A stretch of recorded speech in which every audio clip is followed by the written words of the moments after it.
June 15వ తేదీన శని, గురుడు కలిసి కేంద్ర యోగాన్ని ఏర్పరచనున్నారు. ఈ సమయంలో మేషం సహా ఈ రాశులకు కెరీర్‌లో గొప్ప విజయాలు లభించే అవకాశం ఉంది. ఈ జాబితాలో మీ రాశి ఉందేమో చూడండి. వేద జ్యోతిష్యం ప్రకారం నవగ్రహాలలో శనిదేవుడికి, గురుగ్రహానికి ఎంతో ప్రాధాన్యత ఉంది. శనిదేవుడిని న్యాయానికి, కర్మలకు అధిపతిగా పరిగణిస్తారు.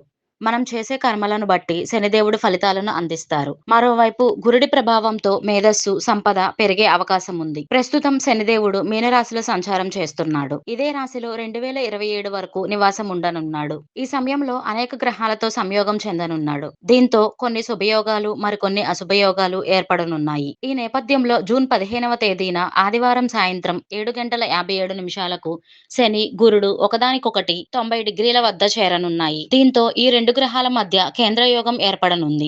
ఈ సమయంలో మేషం సహా కొన్ని రాశుల వారికి విశేష ప్రయోజనాలు కలగనున్నాయి. ఈ సందర్భంగా ఏ రాశుల వారికి గురుడు, శని ప్రభావంతో అదృష్టం కలిసి రానుందనే వివరాలు ఇప్పుడు తెలుసుకుందాం. గురువు, శని కేంద్రయోగం వల్ల కన్యా రాశి వారికి విశేష ప్రయోజనాలు కలగనున్నాయి. ఈ కాలంలో మీరు ఏవైనా మార్పు చేసుకోవాలని ఆలోచిస్తుంటే ఈ సమయం అనుకూలంగా ఉంటుంది. గురువు అనుగ్రహంతో ఉద్యోగులకు కార్యాలయంలో ప్రమోషన్ లభించే అవకాశం ఉంది. శని ప్రభావంతో మీ శక్తి సామర్థ్యాలు పెరుగుతాయి. దీనివల్ల కెరీర్ పరంగా స్థిరత్వాన్ని సాధిస్తారు. మీ ఆర్థిక పరిస్థితి మెరుగుపడుతుంది. అయితే ఖర్చుల విషయంలో జాగ్రత్తగా ఉండాలి. ఆరోగ్యం విషయంలో జాగ్రత్తలు తీసుకోవాలి. కుటుంబ జీవితంలో సంతోషంగా ఉంటుంది.